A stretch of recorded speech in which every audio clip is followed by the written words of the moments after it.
Hi friends, welcome back to my channel. So today we're going to talk about, how to get to know your audience and identify them. And what I mean by identifying is kind of knowing what they like to see, what their interests are, and their preferences. So we're going to be diving into 5 ways that you can do this. So stick around. First question that I want to really bring to the surface today is, why does understanding our audience matter? So first of all, they are pretty much the people that are going to be, steering the ship in your art therapy brand, right? So you have to adjust your content plan to their needs and preferences, right? So it's very important that you really pay attention to them, right? Because it's about serving them and it's about helping them and being resourceful and providing them with value. So that's why understanding your audience matters, because your content will be very accurate. Understanding your audience is actually, sometimes a challenge because there's a lot to look at and you don't really know where to start. So I'm going to say we're going to start with the first step, and that's research. So I'm going to write that down here to say number 1 is research. Ways that we can start with doing some research, right? So there's a couple of different ways to do this, and I really suggest that you try all of them. So the first one I would say is doing surveys.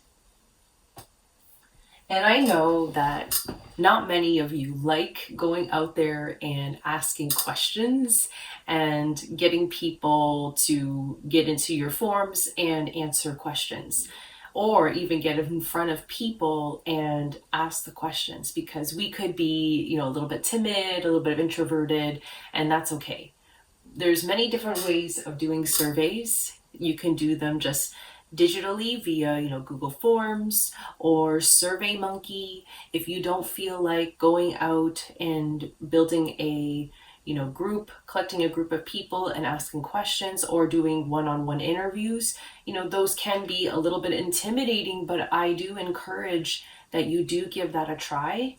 But, as a starter, it's okay to just do the actual Google Forms and submitting it to people within your network that are, your ideal client, of course. So dive into some analytics, right? So another interesting way to do your research on your audience is maybe you have, a following already, and you just want to get an idea of what content is performing the best, right?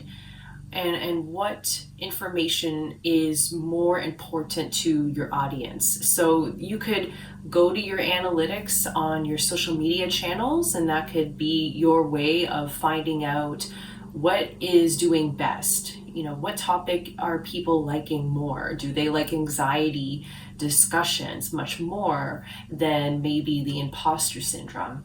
So you want to evaluate the content that you're creating too. So, research is all about trial and error. So if you feel like surveys aren't really going to do you justice, and you find that you're better off going through your analytics to seeing what people might like more and what you can create more of.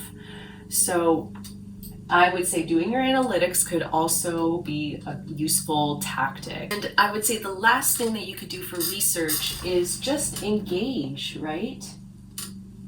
Engage in conversations. So when you're engaging with your audience, they're going to share information with you, right? And keep asking them questions. Put polls up in your IG stories or in your shorts on YouTube, because YouTube does have polls as well. So you could put in a community tab, some polls to ask questions. You can even just DM some of your really favorable clients to ask them questions that way, or just have a very casual discussion. You don't have to, be too in their face. You can also literally just, post interesting books that you're reading, and maybe people would be a little bit enticed to learn more about it, and maybe you can then create content from that. Of course, make it your own, but being more engaging online will help you that way, because it is social media for a reason. We want to be social, right? So when you're able to collect maybe all of these different forms of data, you can start to gather information and find commonalities, right? So we want to gather data from each of these three tactics. And again, they don't have to be all three of them. It's, the more the better, but if you don't feel comfortable doing the surveys, but you can do the engagement and analytics, then definitely go for it. We have to collect the data from all of the research that we've done. And what kind of data do we need for our clients, right? What do we need to know that's very important? We really want to understand their behaviors, right? And behaviors just means that, what do they like to go for when they want to buy something? Do they go to the reviews first to buy before they buy the product? Or, are they more sociable in the mornings? Or maybe they just really don't have time to consume long form videos, so maybe you need to create shorter form videos, or maybe just move to text posts instead. So those are the types of behaviors that you want to pay attention to. The psychographics.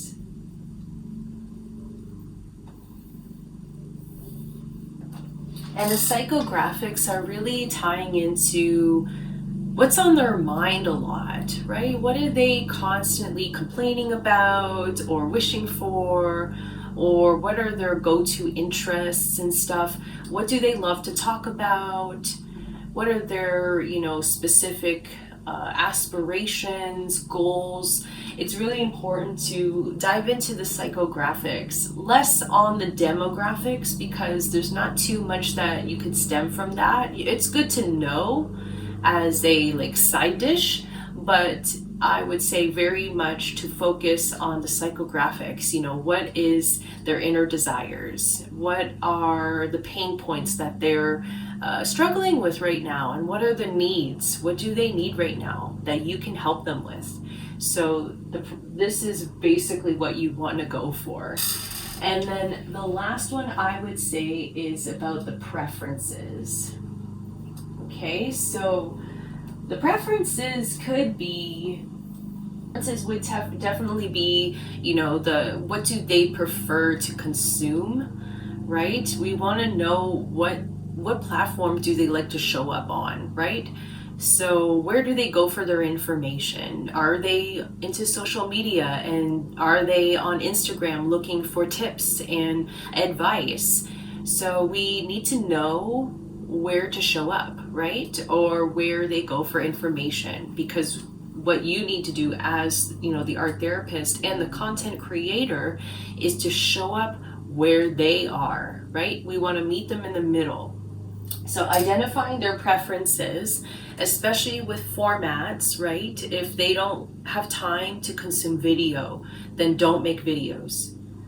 Definitely go for maybe visual posts and some text, or maybe a blog, just something that they prefer, right? We want to design for them, but also lean into your comfort too, because let's just say you are not very good with doing podcasts, but they like podcasts. How can you meet in the middle so that you can reach their preferences, but also stay, within yours as well, because it's not about trying to stretch yourself thin and going into, zones that are not your strength.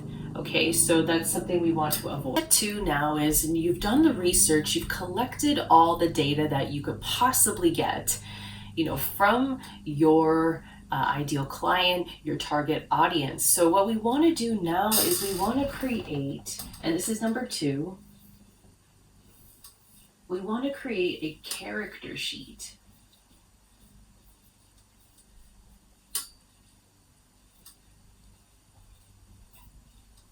Okay, so a character sheet, if you are a D&D player, Dungeons and Dragons, or if you are into video games, you come to a character's profile, right? And it will show you their strength, it will show you their maybe weaknesses, they would show you a little bit of their story, their personality traits, all those different sections of information about the character. That's exactly what we want to do here.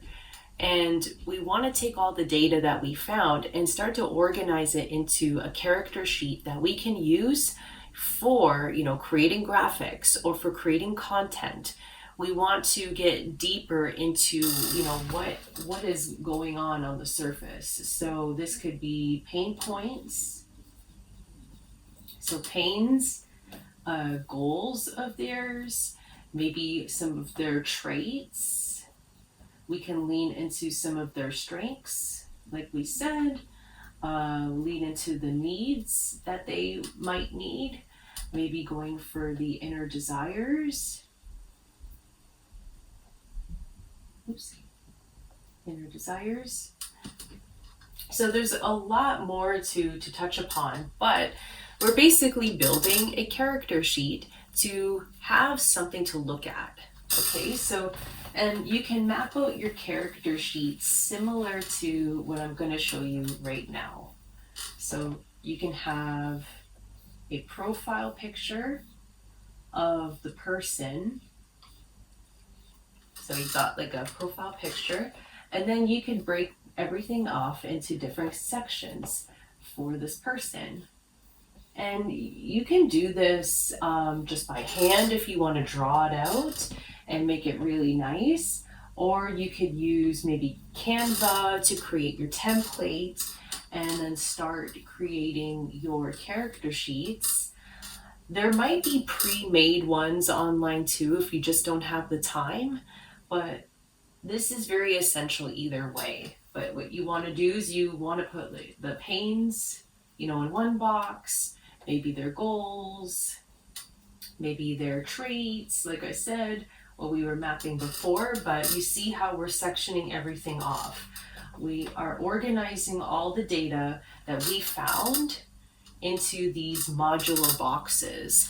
And this is what's going to help with understanding your person much more deeper. Even on the character sheet, you can write down their interests as well in that character sheet, because that's part of their psychographics, right? It's part of their identity. And even so, you can look at maybe some of the topics that they talk about too, maybe with you, or maybe on their profiles too, because this is what my next point is going to be. So step number 3 is we're going to listen and engage next. So, listening and engaging. Okay, so what does this mean though? What does this mean to listen and engage? So we have a pretty much character sheet built all up for our ideal client that we really want to help.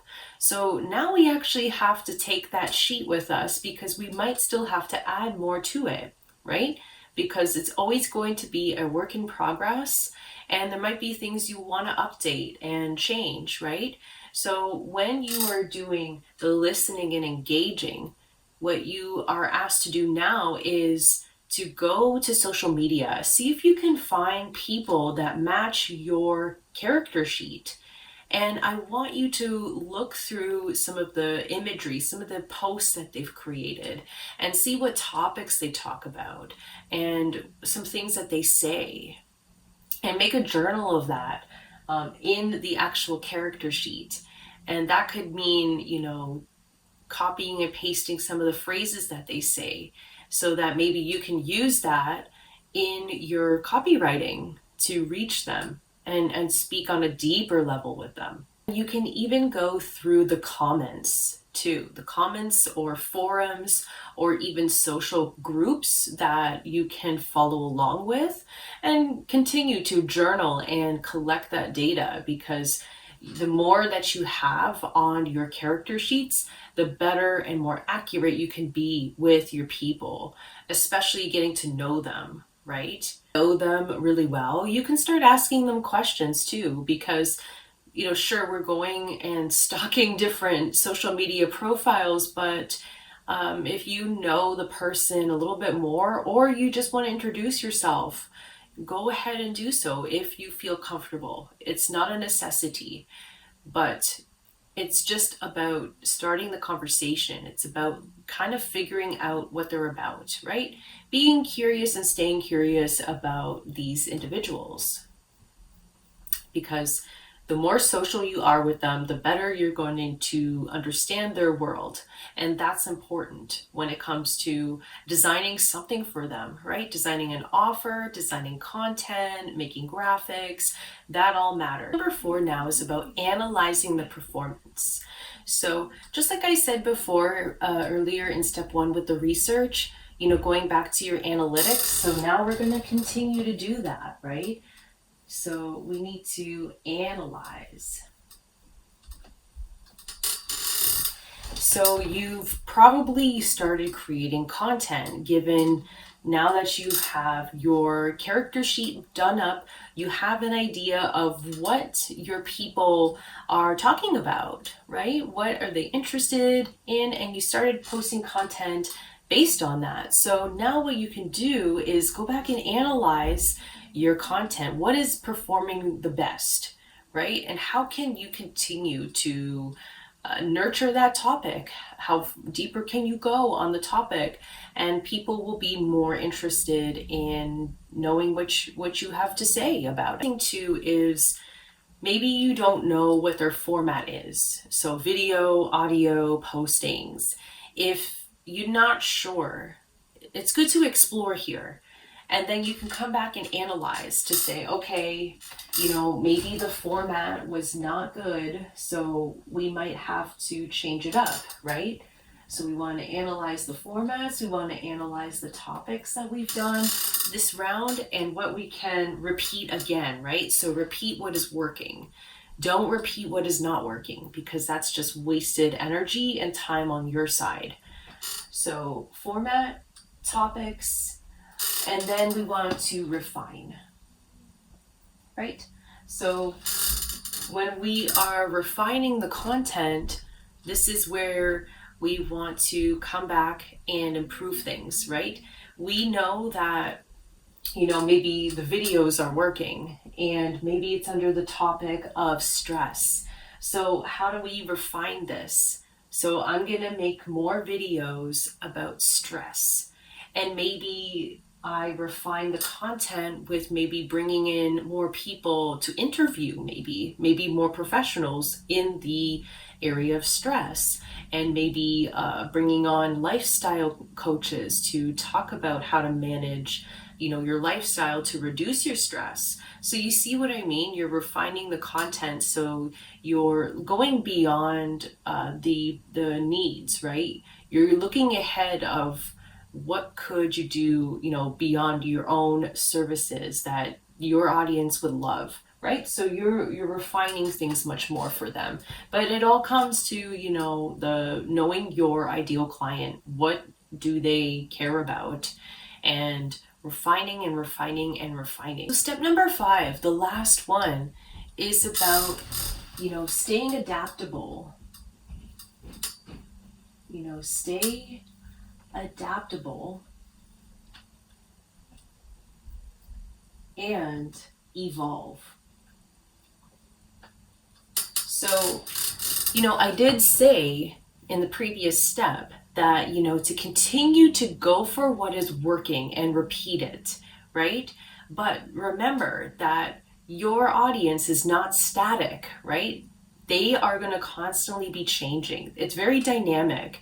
You have to look and be very attentive to, what's going on out there and what are their interests now, right? You want to continue to revisit their interests, their preferences, their topics that they want to hear more about, because it's going to be changing all the time, because the world is changing on external levels, and then they're going to be curious about other things. So it's good to be very adaptable here and adjusting where you need to adjust, because you have to stay agile. You have to keep flowing in where their minds are going, right? So continue to not stay fixated on something, right? Be very alert that things could change, and it's just about you changing your patterns, right? Changing the planning around your content, because every quarter you probably want to always come back to your analytics, review what is working really well, how can you repeat it again, and then continue to refine and then continue to ask your people.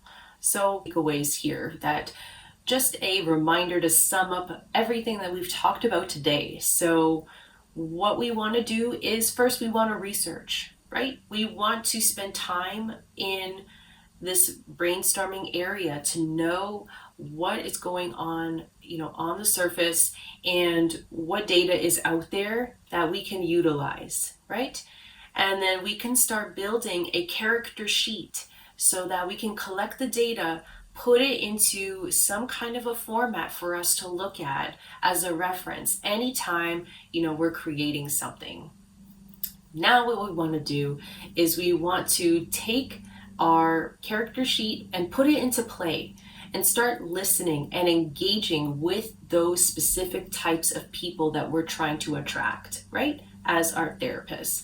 And now what we want to do next is we do want to start, creating content, analyzing the content, and then finally closing it off by being flexible with making changes, making alterations, and just flowing with what your audience is looking for, what is their curiosity mind going for, right? We want to stay in that curious mindset and not be too fixated on something that maybe you feel that you think is what they need, but it's really about knowing that they have something in mind that they want to hear from you about. So it's about trying to meet in the middle to know, okay, I'll meet your needs, but I know that you need this as well, right? So you do want to be very careful with some of the content that you're showing them and sharing too, because you do want to put them first. And then you can also add in, your little bits and bytes here to help them, nurture them even more, right?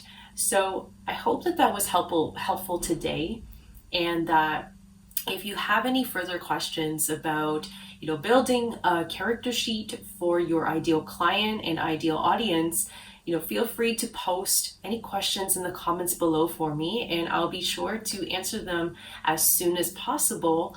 And if there's any questions that you want me to address in future videos, like future content, you can also put that down in the comments box too, and I'll be more than happy to address those needs. Okay, thank you so much for tuning into today's video, and I will see you very soon.